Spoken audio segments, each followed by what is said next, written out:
The Lord be with you. and with your spirit. A reading from the Holy Gospel according to Matthew. Glory to you, O Lord.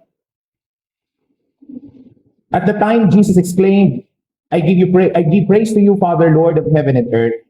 For although you have hidden these things from the wise and the learned, you have revealed them to little ones. Yes, Father, such has been your gracious will. All things have been handed over to me by my Father. No one knows the Son except the Father, and no one knows the Father except the Son, and anyone to whom the Son wishes to reveal him. Come to me, all you who labor and are burdened, and I will give you rest. Take my yoke upon you and learn from me, for I am meek and humble of heart, and you will find rest for yourselves. For my yoke is easy, and my burden light. The Gospel of the Lord. Praise you, O Lord Jesus Christ. Please all be seated for the homily. Siguro yung iba sa inyo nagtatanong ngayon sa kanyang kalooban, ba't biglang nag-English? Na late yata ako. Hindi po, no? English po talaga ang inilagay kong misa ngayon. Kasi po, mas madaling hanapin sa English yung suffrage for the dead. At tatlo po ang pwedeng imisa ng pari ngayon. At 3 beses din pong pwedeng magsimba ang nagsisimba ngayon. In more ordinary times, kapag ang araw na ito'y pumatak ng weekdays, lalo na po sa mga daily mass, ito po yung nagmimisa ang pari, paglabas niya, papasok siya ulit. Second mass. Paglabas niya, papasok siya ulit. Third mass. And you can hear all 3 masses. And you can translate these 3 masses for your personal indulgence, para sa sarili mong kaluluwa, at yung dalawa ay para sa mga kaluluwa ng yumao na iyong ipinagdarasal. Kami rin pong mga pari, yung second and third intention ay pwede namin i-translate, lalo na yung second intention, to a personal intention that we are offering. Lalong-lalo na para sa kaluluwa. No? So yung mga magsisimba dyan, kung gusto mong magsimba, ito mo yung araw na hindi ka lalagpas sa langit. No? You can hear the second mass later, and you can still hear the third mass in the afternoon. Kaya nga po, hindi po tayo gumamit ng sambuhay today. Kasi 3 magkakaibang misa rin po. If you're going to hear the presidential prayers, it will be 3 different presidential prayers, and it will be 3 different readings also. Oh! Yeah! Yan ang problema nating mga Katoliko. We presume and assume everything, kaya hindi tayo lumalalim sa ating pananampalataya na napakaganda at napakalalim ng aral ng ating sinasampalatayan. No? Puro lang tayo kung ano na lang, nakasanayan, sunod sa agos at ihip ng hangin. Ngayon, sa ating pong pagninilay, ano ba ang ibig sabihin? At ano ba yung kahalagahan ng araw na ito? Kasi po kahapon, we celebrated All Saints Day. Pag sinabi natin All Saints Day, sila yung mga nagtagumpay. Nagtagumpay sapagkat at the moment of their death, they were found righteous in the sight of God. Nabanggit ko kahapon sa aking pagninilay sa mga nagsimba, today is also a day of those souls who belong to God. Bakit souls who belong to God, Father? Yes. Because all the souls of those who believe in God, lahat ng kaluluwang nananalig sa Diyos ay sa Diyos. Kaya nga po, dito natin binibigyang diin that there are 3 levels of the church. At ano yung 3 antas ng simbahan? The church triumphant in heaven, All Saints Day. The church suffering in purgatory, All Souls Day.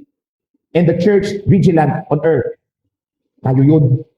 Tayo yung vigilant kasi nagdadasal, nabubuhay at nagsisikap makasunod sa kalooban ng Diyos. And all these 3 belong to one God. Lahat tayo ay nililingap at kinukupkop ng iisang Diyos.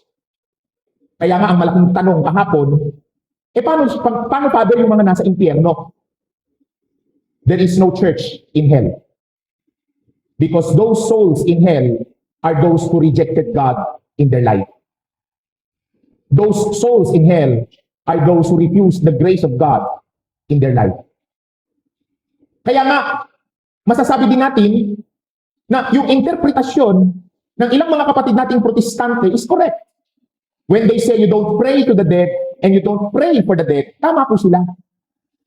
Pero kasi nga, ang punto, paano ba natin inuunawa ang salitang dead? Kasi tayo din po mga Katoliko, we don't pray to the dead and we don't pray for the dead. Kasi that's a futile effort. Dahil para sa atin, pag sinabing dead, especially spiritually dead, They are the souls in hell. We don't have nothing to do with them. We don't have anything to do with them. Kasi nga nandun na sila eh. They have determined their fate. They have determined the end of their life, which is ang lumayo at hindi magpasakop sa pag-ibig ng Diyos. Ang problema kasi ng ating mga kapatid na protestante, yung ilan sa kanila, is their general definition of the word dead. At ano po yung problema doon sa general definition nila ng salitang dead? Para kasi sa kanila, when they say dead, isa lang ang pamantayan. Pag hindi ka na humihinga, dead ka na. Kaya pati yung mga santo't santa, for them is dead. Kasi hindi na nga humihinga. Pati yung mga kaluluwa sa purgatorio, for them is dead. Kasi nga hindi na humihinga. But remember, in our definition as true Christians, we always say that God is the God of the living. At kung ang Diyos ay Diyos ng mga buhay, and if He is the God of Abraham, Isaac, and Jacob, ngayon tanungin ko kayo, si Abraham, si Isaac, at si Jacob ba ay buhay o patay? Buhay o patay? Eh hindi na sila humihinga. Buhay o patay? Buhay. Kasi malinaw na sinabi ni San Pablo yun eh. At malinaw din sinabi ng Panginoong Hesukristo, kung si Abraham, Isaac at Jacob ay buhay, lahat ng nananalig kay Kristo at sa Diyos ay buhay. That's why there we can say that there is a differentiation o pagkakaiba sa definition ng death sa mindset ng mga Katoliko at sa mindset ng ilang mga fundamentalist Christians. Kaya nagpa-placard sila sa ilang sementeryo. Huwag daw dalawin ang mga patay. Huwag ipagdasal ang mga patay kasi patay na sila. Oo, patay kasi hindi humihinga. But we define death differently. At kung babasahin nila ulit ang kanilang Biblia, malinaw na sinasabi, lahat ng sa Diyos ay buhay.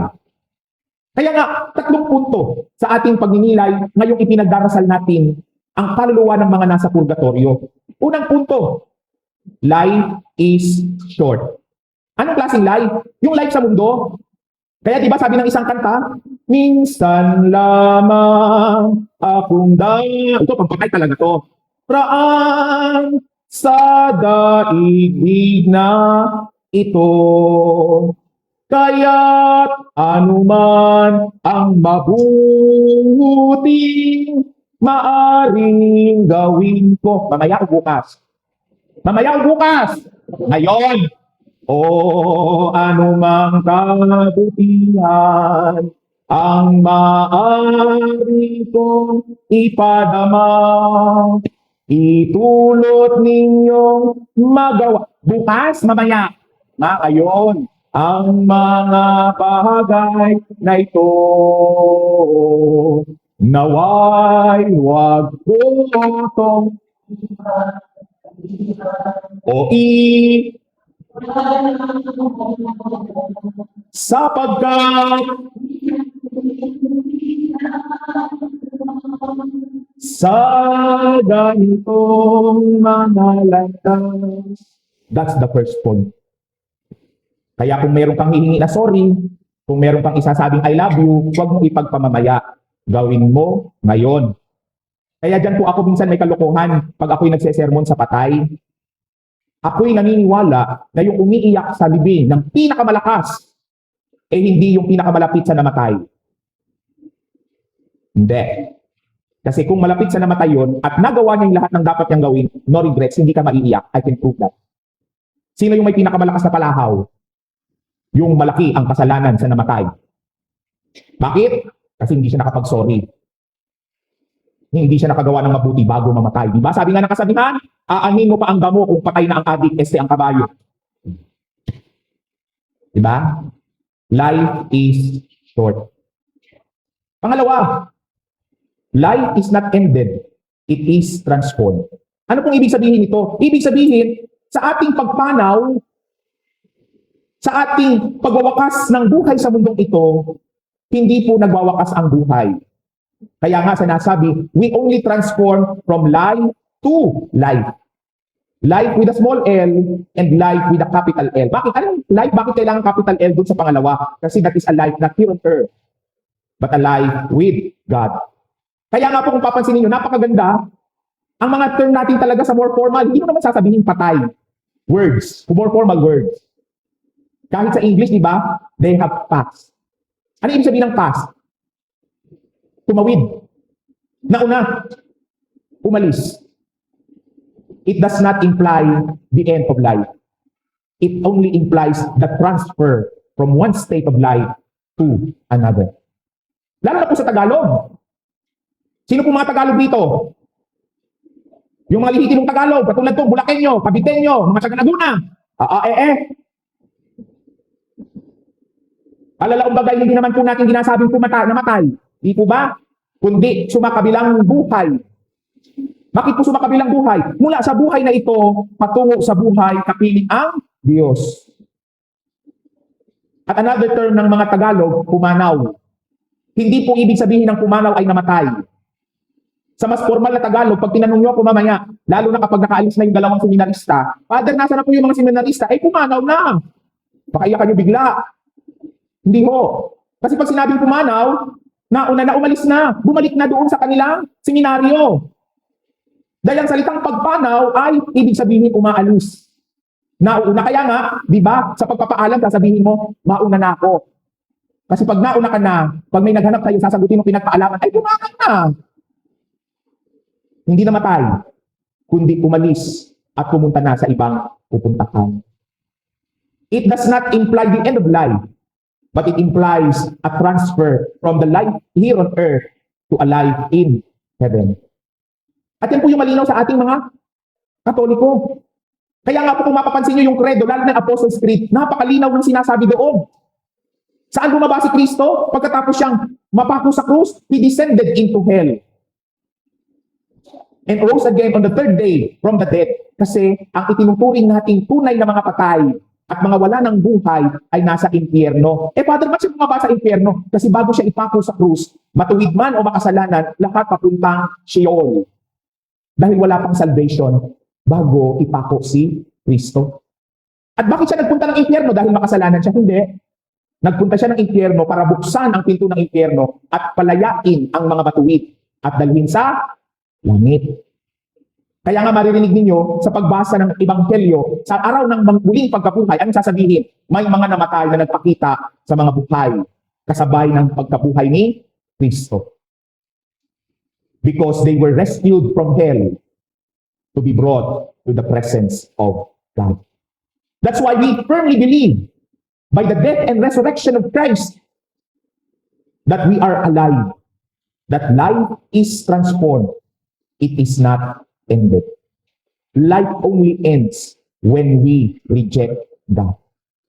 Kaya nga, sa mga hindi nagsisimba, sa mga hindi na naniniwala sa Diyos, ang kahalintulad mo isang zombie. Buhay kang katawan, pero ang kaluluwa mo'y unti-unti mong pinapatay. Because what nourishes our soul is our faith and belief in the resurrection of Christ. Pangatlong punto sa ating pagdiriwang, purgatory is part of heaven. Kasi minsan may pananaw tayo na pag purgatorio parang impyerno din. No, it's not halfway to hell. Purgatory is halfway to heaven. Katulad ng sinabi ko kanina sa intro, walang simbahan sa impyerno. Dahil kahit ang mga kaluluwa sa purgatorio, they belong to God. Ano lang ang problema? Hindi pa sila tahasang makapasok doon sa langit kasi mayroon pa silang bahid ng kasalanan. Naalala niyo po siguro yung binanggit ko last week tungkol sa tatak ng upuan. Bawal ang marupok. Paborito ko talagang linya ngayon yun. Bawal ang marupok. Bakit sila napunta ng purgatorio? Kasi mayroon silang naging karupukan. Maaring karupukan sa pagkain, karupukan sa pag-uugali, karupukan sa paghawak sa mga bagay na ipinagkatiwala ng Diyos. If I enumerate all our weaknesses, baka hindi pa tayo matapos ng lunchtime. But these weaknesses do not prevent them to be saved. Uulitin ko, these weaknesses do not prevent them to be saved. Ligtas sila. Yung nga lamang, bago sila makapunta sa langit sa presensya ng Diyos, kailangan muna ng pagdadalisay. Kaya nga, anong ibig sabihin sa atin yan dito sa lupa? Ibig sabihin, huwag niyo pong kalilimutan yung isang napakagandang dasal. Panginoon, Ano man po ang aking dapat pagdusahan sa kabila, kung maaari pagdusahan ko na sa mundong ito. Ibig sabihin, para makalagpas ka ng purgatorio, saan mo gagawin ang iyong penance? Dito. Say your rosaries. Say your prayers. Say your confessions. Say or receive your communion. Attend your masses. At dyan ay pinagdudusahan mo na dito sa lupa, ano man ang dapat mong pagdusahan sa langit. Give your alms. Pray for the dead. Kaya nga po itong mga araw na ito, simula kahapon, may plenary indulgence if you offer prayers for the dead. And today, the church is opening the opportunity for you to suffer and do penance now instead of in purgatory. Kaya nga, ang Katoliko ngayon pwedeng pumattend ng 3 misa. 1 for himself and 2 for other intentions. Ganun kaganda yung pananalig natin. Because when we say purgatory is part of heaven, it is God's mercy at work. At huwag niyo pong iisipin ang inimbento ng mga pari at ng simbahan ng purgatorio. Go to the book of Maccabees. Doon, iuutos ni Judas Maccabeo sa kanyang mga sundalo. Ipunin niyo ang lahat ng pilak. Ipadala sa templo upang ialay para sa mga kaluluwa ng mga namatay na nakipaglaban para sa Diyos. And so, we are part of that people belonging to God. That although ang puso natin hawak ng Diyos, alam natin may mga pagkakataong may karupukan din tayo. And as I've said, suffer here on earth what you are to suffer in heaven. Through prayers, devotions, and the sacraments. Para pagdating mo dun sa kabila, nabayaran mo na ano man yung posible mo pang pagkukulang sa Diyos. Amen.